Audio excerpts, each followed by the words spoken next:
കോഴിക്കോട് ലഹരി ഉപയോഗത്തിനിടെ മരിച്ച വിജിലന്റെ അസ്ഥികൾ കടലിലൊഴുക്കിയെന്ന് മൊഴി. സംഭവം നടന്ന് 8 മാസത്തിന് ശേഷം പ്രതികൾ മൃതദേഹം കുഴിച്ചിട്ട സ്ഥലത്തെത്തി വിജിലന്റെ അസ്ഥികൾ ശേഖരിച്ചു.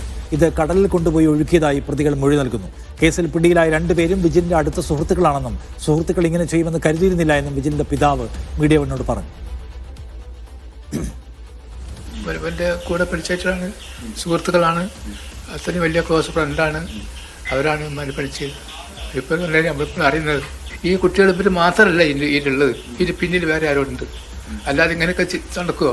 എവിടെയോ കൊണ്ടുപോയിട്ട് അവിടുന്ന് 6 മാസം കഴിഞ്ഞിട്ട് എടുത്ത് പൊന്തിച്ചിട്ട് അസ്ഥി പതുക്കിയിട്ട് കടലിൽ കൊണ്ട് താത്തുക.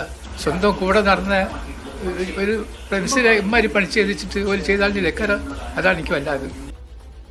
ഷബീർ ഒമർ കൂടുതൽ വിവരങ്ങളുമായി. ഷബീർ, എന്താണ് ഈ കേസ്? ഇപ്പോൾ ഉണ്ടായിരുന്ന ഡെവലപ്മെന്റ് എന്താണ്?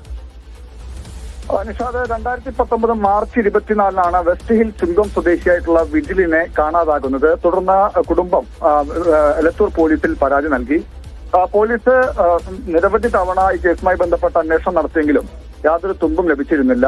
ഈ അടുത്തിടെ സിറ്റി പോലീസ് കമ്മീഷണർ പഴയ മിസ്സിംഗ് കേസുകൾ, തിരോധാന കേസുകൾ വീണ്ടും അന്വേഷിക്കണമെന്ന നിർദ്ദേശം എല്ലാ പോലീസ് സ്റ്റേഷനുകൾക്കും നൽകിയിരുന്നു. തുടർന്നാണ് വിജിലന്റെ കേസും എലത്തൂർ പോലീസ് അന്വേഷിക്കുന്നത്. അപ്പോൾ നേരത്തെ ഈ കേസുമായി ബന്ധപ്പെട്ട്, തിരോധാന കേസുമായി ബന്ധപ്പെട്ട് ഇപ്പോൾ പിടിയിലായവരെ അടക്കം പോലീസ് വിളിച്ചു വരുത്തി ചോദ്യം ചെയ്തിരുന്നു. ഇവരുടെ മൊഴികളിൽ വൈരുദ്ധ്യമുണ്ട് എന്ന് ഈ കേസ് അന്വേഷണത്തിൽ നിലവിലെ എലത്തൂർ എസ്എച്ച്ഒക്ക് ബോധ്യമായി. തുടർന്നാണ് ഇവരെ വീണ്ടും വിശദമായി ചോദ്യം ചെയ്യാൻ വിളിപ്പിച്ചത്.